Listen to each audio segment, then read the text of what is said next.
to the Archive Room podcast. Faster Mai, I'm Judith Lay, and I'm very pleased to find you waiting for me at the door to the Archive Room, the place where we keep stories of island life in years gone by, told by the people who were there. So come on in, sit down and make yourself comfortable, and let's listen to this week's selection. We're in holiday mood in the Archive Room tonight, with stories of two very different Douglas neighbours who I think could both rightly be called pioneers in the island's tourist industry. One is the Falcon Cliff Hotel, the other is Cunningham's camp. And in 1990, David Collister asked Jack Nivison, a member of the tourist board for some 20 years, to tell him the story of the holiday success that didn't actually start out as a business at all. The first camp was at Gwaudel. It was known as the Outbreak camp.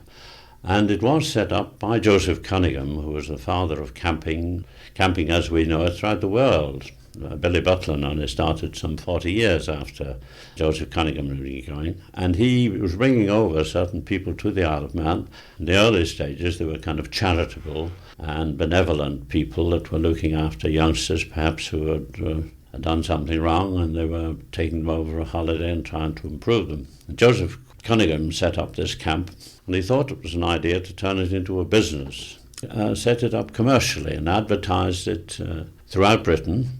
On your application form, you had to sign the pledge. Did you? An essential that no alcohol should be consumed, not only on the premises, but whilst they were on holiday in the Isle of Man during this period. And it was for boys only, of course. Joseph Cunningham ran this camp, eventually went to Little Switzerland, and he set up there, and they were largely tented in the early stages. And as I said, he accommodated something like 60,000 young people during the season.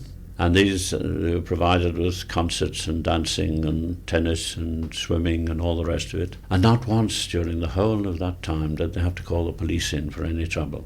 So there was a rigid regime then to make sure that they didn't drink? Yes, indeed. Yes, they stopped them, and people could be sent home if they were found to have drink. And another thing too, the place was well policed during the night, and the lights went out at 11:45 every night, apart from Sunday. They went out at 10:30 then. And lo and behold, any of them that were out and about after that time, they were giving their marching orders. These tents were the bell tent with the pole up the middle, and in busy times they would have 8 in one of these tents, all their feet going towards the centre. They had boards underneath them, and they had a mattress. And the only other furniture that was in the whole place was a small mirror on the centre pole, you see, so that they could have a look at themselves when they got up in the morning. They had latrines in a special place, you see, which were kept spotlessly clean and so forth. And the place was very well run and very well kept. The entrance was quite a beautiful entrance. They had what they call a fernery there, with lots of ferns and so forth. And the general public were invited on certain days of the week to come and inspect and walk right through the camp. A lot of people used to go regularly to the Sunday concerts. They had an orchestra playing at every meal. It was the largest dining room in the Isle of Man. So they'd cater for how many at a time? I mean, in a week, presumably, they'd have thousands of people, would they? Oh, yes. At any one time, they could go up to 4,000. And most of the staff, they were dual-purpose staff. They were painters, perhaps in the winter time, or plumbers and all the rest of it. And they put aprons on them and little dicky bows on them in the summertime, and they waited on the tables. Some of them were also musicians, were they? Yes, indeed. Yes, one of the greatest acts they had in the Cunningham's camp were the Horbury brothers. Well, they weren't brothers, actually. It was grandson, father, and grandfather. And they used to play concertinas, these ones. They used to swing around in the air, and they'd play all sorts of wonderful melodies. And they got a great reception. Now, in the winter time, of course, there was no need for them. They used to come to church for fairs in the Isle of Man. Many people will remember them. Now, what about girls? They didn't have girls at all then? No, it was for young men. This camp was for young men. They didn't have girls, and they didn't have bars and drink. And but when these lads left the camp to go into the town, then there'd be girls Yes. looking to them maybe, and a few drinks taken then, surely. Well, I don't know about the drinks, but they seemed to behave themselves in the town. They would go around the town in numbers, linked up together, like arm in arm, 6 or up to a dozen of them walking along on the promenade, and they would then circle a couple of girls that were coming along and have a little bit of fun with them and all the rest of it. And it might then mean an introduction to one another. But generally speaking, they were very well behaved. No trouble. People would send their young sons over to the Isle of Man, staying at Cunningham's camp, and they knew they'd have a jolly good time, and they knew they had to behave themselves. It was very cheap, too. It was 2 guineas a week. This was all found, 2 guineas. This was there for their bed, for their meals, which were very enjoyable and very good. They used to have some jokes about it, you see. They were very fond of ham, you see, the sliced ham. And the boys used to sing, "What did we have for supper last night?" Cunningham, they used to say. "What did we have for dinner?" Cunningham, and so forth. It became very profitable. In the early stages, it was very hard going. But subsequently, there were profits announced in the 30s and so forth. Something like 37,000 a year they were making. Enormous money in those days, you see. As the years went by, they had less and less of the tents and more chalets and the accommodation in apartments, in the buildings as they built them along. This continued right until 1939, and the camp was subsequently taken over by the Admiralty, and in 1945 it was subsequently sold then to the Douglas camp, young men's camp. Yeah. And the Cunninghams ceased to have any interest in it. And most people that worked at the camp have very happy memories of working. They tell some funny stories, but they're very happy memories of working there. Jack Nivison, former tourist board member, talking with David Collister about Cunningham's camp. When the camp moved from Groudle to Little Switzerland, its near neighbour was the Falcon Cliff Hotel. And as Eva Kane tells the story of another pioneer in the tourist trade, listen carefully for what she has to say about girls and alcohol and the young men from Cunningham's camp. Eva Kane had a very successful career as an entertainer on stage and screen. I'm looking at the Roy Hudd's Cavalcade of Variety Acts, and on page 92, under the letter K, it says Eva Kane, siffleuse, lady whistler and soprano, born Isle of Man 1923, and apart from a most melodious whistling routine of pop, she would then break into a coloratura vocal and usually stop the show. Her act was one of the first to be televised after the Second World War. Her family owned hotels on the Isle of Man, where, I believe, she retired. But it's not actually Eva's show business career that we're talking about now, but rather the work of her parents, as she now explains to David Collister.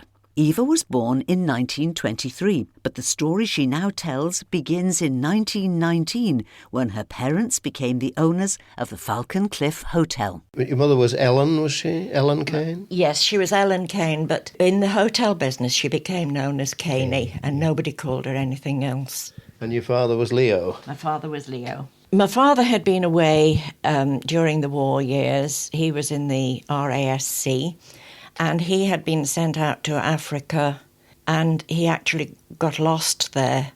Through illness, his papers went missing. He had smallpox, and he was being nursed by the natives, and all his paperwork had been lost. And Mother, in the meantime, was managing a big estate down in Fairbourne for Sir Peter Peacock, who was the man who started the Peacock's stores. We now have one over here, which is rather strange. Sir Peter and Mother came over to the island to have a look at 2 hotels which Mother wanted to have. It was either Falcon Cliff or the Colby Glen, and she decided on Falcon Cliff, which was known not as a white castle but a white elephant. Nobody had ever been able to make it pay. It was because you couldn't get to it. You had to walk up Palace Road to get on the one side, or on the other side you had to walk up well over 100 steps up the side of the cliff. Yes. Mother and Dad had been in there from 1919, but it certainly wasn't paying because of the difficulty to get to it. It was much easier for the holidaymakers to stay down on the promenade? Much easier, yes. Yeah. The only ones we did get were the boys coming from Cunningham's camp, who used to bring the girls from the promenade up to Cunningham's camp for the dance in the morning. And when it came up to lunchtime, the boys were taking the girls back down the steps to the boarding houses on the promenade for lunch. Yeah. And so they came through the hotel and had a beer on the way, which they weren't allowed to have up in Cunningham's camp, Right, of course. yes. But it must have been your parents then that organised the Falcon Cliff lift? Yes. My mother decided that we must have some sort of means of getting the people up to us. And it turned out to be this Wadsworth's lift. A man from Croydon came over to build the lift, which is classed as a railway because it has a track to it. And from then on, the hotel started to pay, mainly because there was a novelty of getting up and down to the hotel by the lift. And also, my mother wrote during the winter months to 13 different TT riders' companies. And she got 13 replies and 13 bookings. And that started off big clientele for the TT races every year for the Manx Grand Prix. She was a woman of foresight who realised that something had to be done to make this place pay then? Yes, she was a very good businesswoman. How much would they have paid for it in 1919, do you know? It was somewhere around about £250, Really? something as silly as that, because it didn't pay. Yeah. You know, it was, as I say, a white elephant and not a white hotel. She was determined to make it pay. Yes, she was a very determined lady. So here we come to the time that you were born in 1923, and that would be when they were still in Falcon Cliff? Oh, yes, Yeah. yes, that was when it was beginning to pick up. What are then. your first memories of it then? Standing on the terrace, dressed in a little black bathing costume, and I spent the entire summer months on the terrace and finished up nearly as black sunburnt as my swimsuit. We were told there were endless hot summer days in those days. Oh, wonderful. You started it at Easter and it went on really until the end of September. It was all summer. Were they really like that? They were really and truly wonderful summers. So you would have gone to your first school from there, did you? No, I didn't go to school. I had a governess. The school board man, as he was known in those days, caught up with me when I was about 5.5 and came up to Falcon Cliff and said to my mother, this child should be at school. And my mother said, well, I'm not sending her to school, I'm going to get her a governess, which she did. And the governess started in the September, October. And whether it was as a result of teaching me, I don't know, but she decided to go home for her Christmas to see her sister. And during the time that she was home, the sister committed suicide. Oh. And my governess, being so upset about this, also committed suicide. Oh. So did you get another governess then? I did. We had a lady who was a good customer of ours at Falcon Cliff, and she had been a teacher at St Mary's for many years. Her husband was a seagoing captain, and when she retired from St Mary's, she took me on as a pupil. And so I stayed on with Mrs Edwards, as her name was, until I was nearly 12 years of age. Yeah. She only taught certain subjects, of course, and one of them, she got me very interested in learning Shakespeare, and that was really how I got my first taste of The drama theatre world. life yes. and the drama world. Yeah. So here we are then running up in the years towards the Second World War. What was happening in those years? Did you have to work in the hotel? Oh, of course. Yes.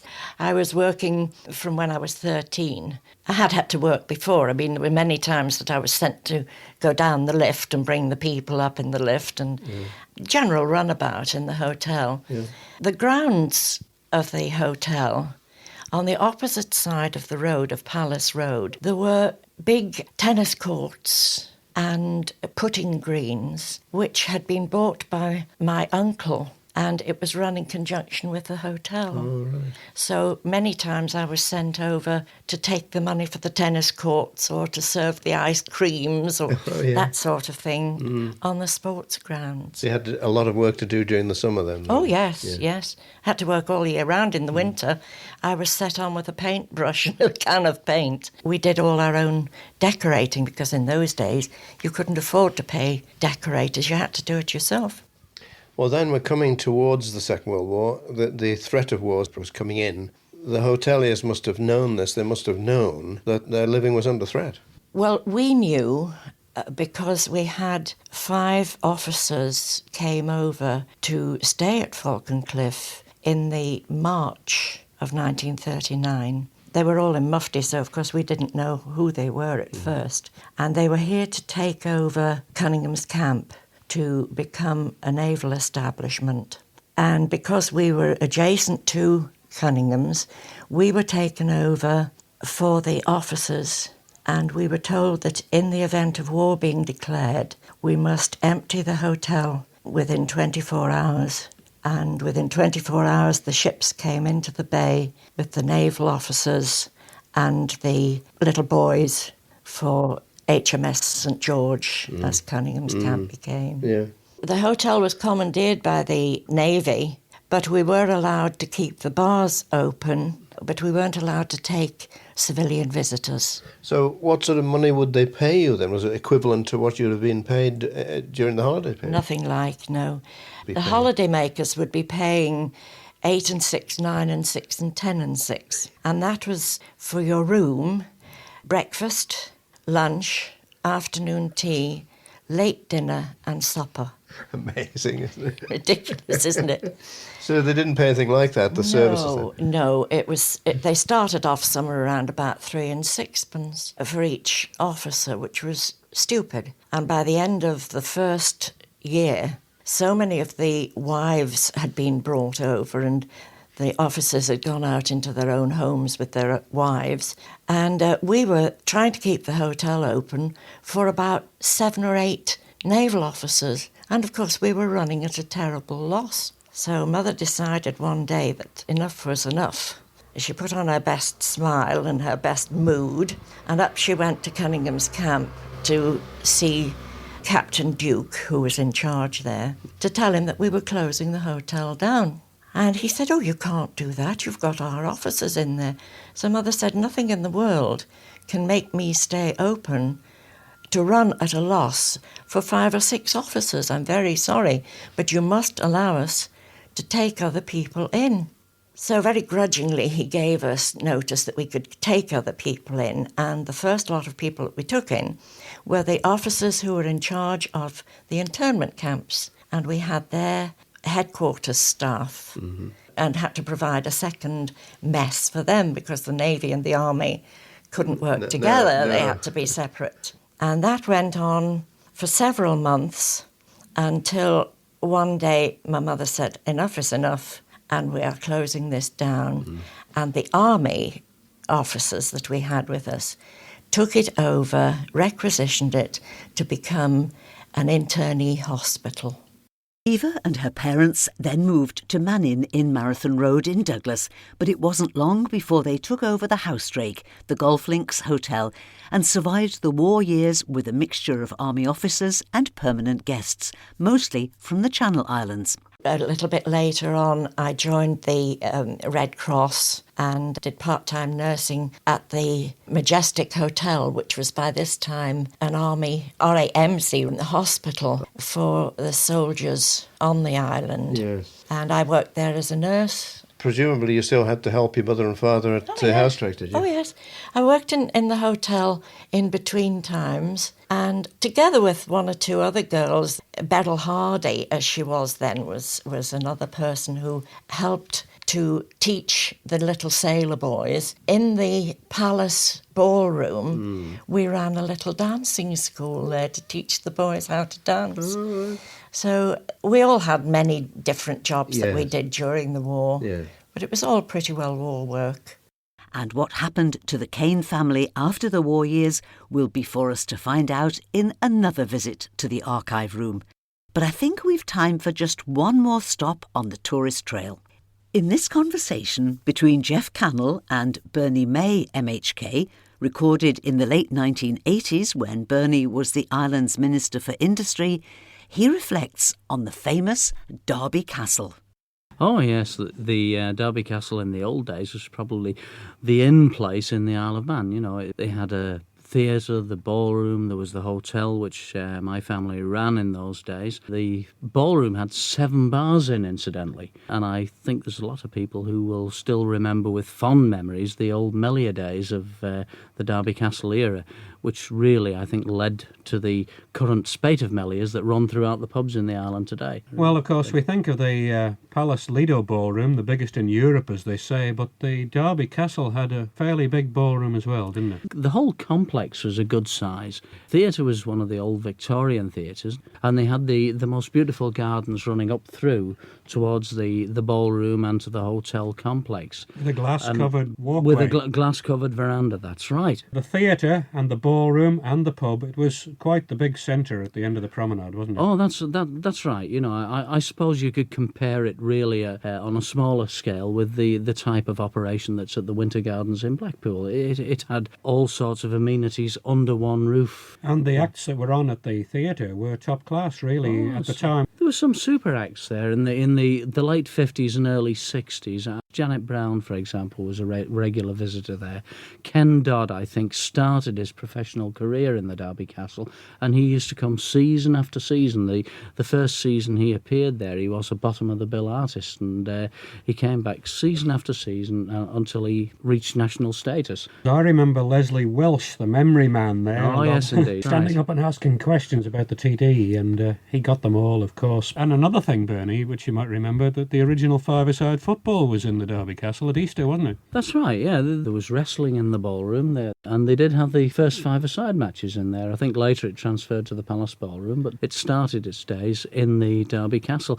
I think a popular trip in those days, they could go into the Derby Castle, see a show there, then afterwards they could come out, get the tram for a couple of coppers, and they'd be up at the White City. And we remember the things that used to be up there. There was the roller coaster, and Joseph Karma, he started his career up in the Onkenhead Pavilion. Joseph was up there for many years, and he was a most popular attraction there, and I think prior to him they had Berto Rosselli. Berto Rosselli was an illusionist. The thing that he used to specialise in was catching a live bullet in his teeth. And a good friend of ours, a member of the local rifle clubs, Tony Osborne, used to be the chap who fired the rifle from the back of the theatre. And Tony would never tell anyone how it was done. Nobody ever understood how it was done. People used to flock up there, the electric trams would be full, taking people up, they'd be queuing to get in, and night after night they'd go and see this marvel of Berto Rosselli just catching the bullet with his teeth. In the end, I think I'm right in saying the Onkenhead Pavilion burned down, didn't it? Yeah, it did one night, and I think that was when the pavilion burnt down that Joseph Karma transferred his act then down to the Derby Castle. Also going at the time was the Crescent Pavilion as well, wasn't it? Crescent Pavilion with the Stella Hartley concert party and Dave and Joe O'Duffy, who were with her for, I can't remember how many seasons they were there for, but they were there for an awful long time. Yeah. So when did you leave the Derby Castle? It was 1963, and it was for demolition. The doors were closed and the last customers went out, and the days of Florrie Ford and many, many other stars of music hall and days long past have finally gone. Well, time moves on and tastes change, but the archive room is where we save the stories of another age that bring back those treasured memories. This is the last in this present series, but you'll find all the episodes from this and earlier series of the Archive Room available as podcasts at manxradio.com or via your usual podcast provider. But for now, let's turn off the lights and close the door. My thanks to our archivist, Tim Price, for his help in producing these programmes, and my thanks to you for listening. I'm Judith Lay, and I wish you a very good evening.